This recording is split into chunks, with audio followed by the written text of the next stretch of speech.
We have a seated, one of my freshly upholstered seats. However, as you can see, it looks like a bag of shit. Even though I took off the original fabric, split it apart, templated it and made it into the in the new black vinyl, for some reason it looks like a baggy mess. So that's going to have to come off and go down again. But it is nice to see a seat in a car, because now it starts to look more like a car. Anyway, that's not what we're looking at. What we're looking at today is the transmission tunnel. So this is the tunnel cover. As you can see, it's got a fair bit missing down here, which has either just been damaged over the years or it's been eaten by mice, not too sure which. Obviously the gear stick sticks through the hole there, and then you have a little pocket there to put your keys, put your fags in, back in the 70s. And it's made of this fibrous, basically card. Not that we cut any corners with our car manufacturing in the UK back in the 60s and 70s, but as you can see it's pretty nasty. So I'm going to get this reupholstered in a black vinyl, which is going to match the rest of the inside of the car. All the interior trim panels are black anyway, the door cards, the fuel tank cover, the seats, everything else is black vinyl. So we're going to do this in black vinyl to match. So it'll be white gloss on the outside and black on the inside. However, of course, there's no point in wrapping this in black vinyl as it is, because there's this huge bit missing at the back. So my idea is this: cover the gearbox in plastic. I've pulled the bag of sound deadening material out of the middle of this. Soak this material in polyester resin. Put this over there. Use a couple bolts to hold it into the right position.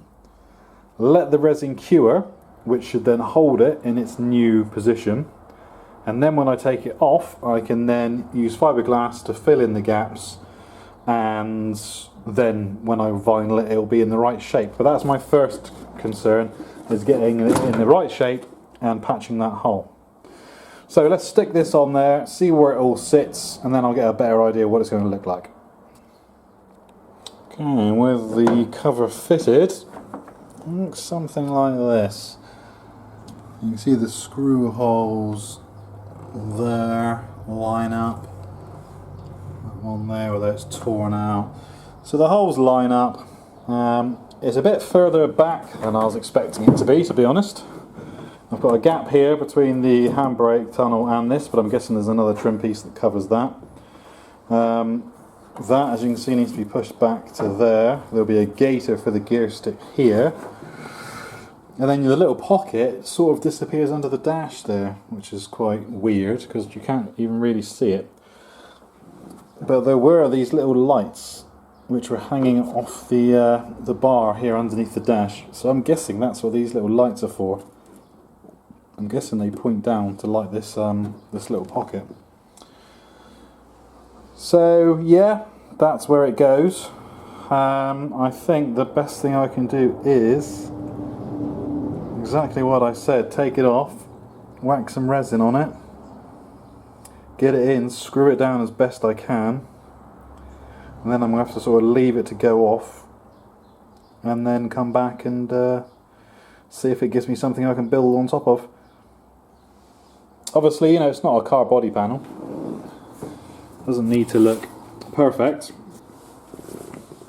but you know, we want it to look as nice as we can. It's got a little foot plate down there for you to rest your left foot on. One of the interesting things with this car I found when I put the seats in is that the seat doesn't quite line up with the steering wheel. It's very difficult to show in the car, but the seat is actually over to the right slightly, and I'm sure I've got the seats the right way around. So yeah, I'm not sure, but I'm guessing I've got the seats the right way around. So when you're sat in the seat, the steering wheel is actually off to the left slightly, but then when you look down at the pedals, the clutch pedal, which is normally to the left, is actually right in the middle, and then you have the brake and then you have the throttle. So all of the pedals are on your right when you're sat in the car, but the wheel is to your left. So you're leaning over left for the wheel, and your feet are twisting right to get to the pedals. I mean, again, you know, it's a British car from the 70s. I don't think they took ergonomics into account too much back then, but yeah, slightly disconcerting when you're used to driving reasonably modern cars. Anyway, so I digress. We're just going to use some GRP, general purpose polyester resin, little tub, some standard MEKP catalyst, tongue depressor with the end snipped off. If you're ever going to use a stir stick, always remember to chop your ends off so that you can get right down into the corners of the pot, or you'll miss some, guaranteed, and if you come to squeeze the pot out, you'll put uncatalyzed resin in and it will cause you a world of shit. Either a roller, or we're just going to use this little half-inch, whatever it is, chip brush just to apply it. The inside's filthy anyway, so we're just going to do this sort of, you know, nice and messy. You're meant to catalyse this, you know, depending what percent you want, 1%, 5%. I just put a little splooge in and mix it up. It doesn't have to be an exact science. Obviously, the more catalyst you put in, the faster it goes off. Just don't put too much in, because otherwise it will start smoking. So let's mix this up. Okay. Get it splooged inside good. Slap a load of resin in. Because it's a very fibrous material, it actually soaks the resin up quite well, which is exactly what I want. I don't want it to sit on the surface, I want it to soak into the entire body of the thing to allow me to make it more malleable and then set hard. So, let's see if we can get this back in the car. Okay, and there she is, back in. A couple of screws just to line it up. It's mostly in the right place. Obviously it was formed to go into that specific space. You can see the bit that's missing is actually the flange at the back there. Well, that side's present, but the other side isn't. So that's the bit I'm going to have to make, that upright flange. Pretty straightforward. Bit of fiberglass matting. Do the same thing. Get it on there, get it wet. Pin it in the right place, let it go off, take it out, and then we can address it. So there isn't much more I can do with that now. I'm going to have to leave that resin to go off, see how long it takes. So I'm just going to leave it alone for a bit. Go and find something else to do. Okay, it's now the next morning. Just pulled our cover off. Perfect. You can see just by the way it's standing there on those ramps that it's nice and rigid. There's still a little amount of flex in it because obviously it's you know, it's only had one layer of resin, but yeah, on the whole that's worked very nicely. It's given it its good shape back again, and I now know the shape I need to make up here. I need to make a rectangular flange on that side, basically to match that side. So take it down the workshop and get some glass on it. Also, we've managed to pick up some carpets. Now these are actually from a Mark III Spit rather than a Mark IV, but to all intents and purposes they seem to fit okay. Obviously they look a little bit grubby at the moment. I've just put them in, I've been climbing all over them. Obviously when the seats are in you won't see the rust lines from the seats they were taken out of. But yeah, overall I think they look alright. About as good as carpets ever get for these cars. Not like a modern car where it's all a one-piece carpet with no seams. These ones were like this. They were just, you know, sort of rough cut pieces of carpet. They were edged. I've made a new handbrake gaiter because the old one was knackered. Steering has got a new, the gear stick's got a new gaiter on it. I've wired up the overdrive switch, so hopefully that works okay. So the next thing to do is to get that pocket back in there, hide all the wires, and then get the seats back in. We've got one seat already semi-reupholstered, which is this one. It just needs a little bit of fettling because, as you can see, it doesn't fit particularly well. Even though when I cut the old sections out, so all the middle section was that old 1970s black and white dogtooth design. It's a fabric panel. It looked horrific. They were split, faded, stained. God knows how many bodily fluids have soaked into them over the last 40 years. So they've been cut out. So the black vinyl sides are original, and the middle black vinyl is my replacement panels, so they've gone in quite nicely. Now even though I used the old ones as a template and followed the stitch lines perfectly, for some reason they look like a baggy mess. So what I'm going to do is get inside, and if you see the original foam has seen better days. Obviously the bolsters on the sides have been broken down because that's the bit you rub against when you get in and out of the car. So I've got a load of foam, so I'm going to get some foam sheet, spray glue it over to thicken this out a little bit, and then if needs be I can also spray glue the fabric backing down against it to make sure it's nice and taut, and perhaps pinch it in on the back a little bit. Haven't decided yet, but we'll get these seats looking a bit nicer. That one's already done. That one, as you can see, is still in the frame, needs to be done, but I have got the fabric parts already made. So that'll be the next job. Pocket back in, seats in, and then seat belts. I do have a bolt to extract though before I put the seat belts back in.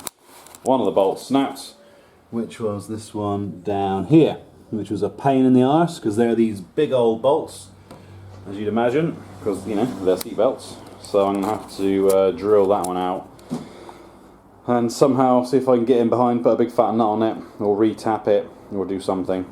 Not too sure yet, but that'll have to go back in. And obviously we have those inner quarter panels that go in there as well, just to hide that a little bit. And we've put the fuel tank cover in. That's just been given a clean up by me.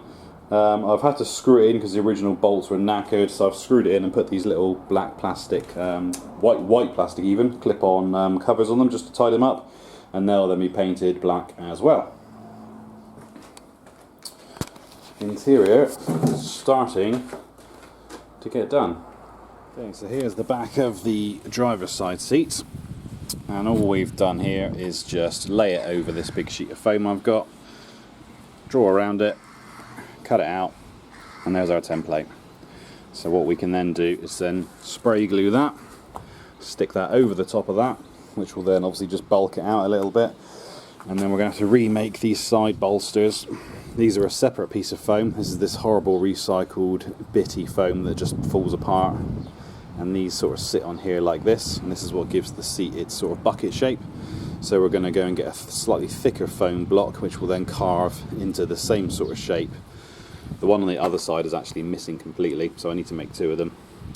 And then we will go away. And then we'll glue them all together, put them back on, and hopefully they'll look much better. I used to work in a furniture shop, and sometimes sofas came actually wrapped in this foam if they were coming from abroad. Normally we order fancy Italian leather, and they would actually come wrapped in this foam, and we would throw this foam away. It comes in these big rolls, and I'm like, don't throw that foam away, I'll keep that, it will come in handy one day. And years later, here I am making seats out of it. Right, an hour later, and that seat is in. Doing the upholstery and padding out the foam was the easy bit. We've got all the bolsters here now, nice and wide. The problem was getting the damn thing bolted back down again.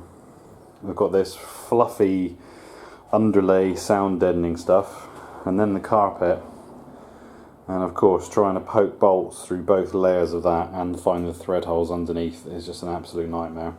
And the bolts aren't particularly long either. That's the length of the bolts that go through, so they go through the seat rail, through the carpet, and through the sound deadening, so there isn't much thread left. You have to basically stand on the seat, try and turn the ratchet whilst trying to feel for the hole. It's an absolute pain in the ass. But, there we go. That's one seat in. And another hour later, and both seats are in. I haven't fully snagged down the passenger side yet, hence why it looks like it's a little bit taller than the driver's side. But it has seats. It now has some kind of interior. With the back panel and the carpets in, that actually looks something like the interior of a car. Need to clean the headrests. Haven't done that yet. Oh, and I put the pocket in on the passenger side there. Needs a bit of tidying up, and I've got a few wires there to tidy away where the map reading light used to be. But that is now in. So there's most of the dashboard now snagged down. The other thing I'm going to do, I can't remember if I said or not, but I'm going to actually make my own centre cap for the steering wheel. I will take some dimensions with the digicalipers, I'll 3D print an insert, and then what I'm going to do is take a mould of that, cast it in resin, and I'm going to inlay a little enamel Spitfire, as in a Supermarine Spitfire, not a Triumph Spitfire. Just because, you know, obviously it was named after the famous aircraft, so you know, be a nice little nod to the to its heritage. Of course, it's not standard, but nothing much really on this car is standard. If I was trying to restore this back to factory to, you know, make some money out of it, then I wouldn't be doing it myself. And I may even do the same on the back. I may even make a little Spitfire logo to go on the back somewhere. Again, you can get a little silver enamel badges, which I might stick on, which I think would be quite cool. Okay, that is the interior pretty much done.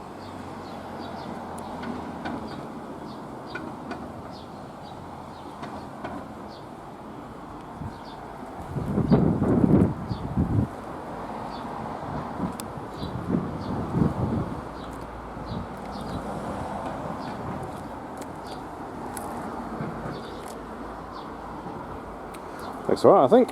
Still a few little snagging bits left to do, a couple of bits of carpet, a couple of trim panels left to put in, like on the rear quarter arches there. Obviously seat belts, that kind of thing, so it's not completely done, but for the most part, I don't think it's too bad. So I think what I'll do now is I'll get this all masked off, and then I can actually start on the rest of the bodywork. But yeah, quite happy with that.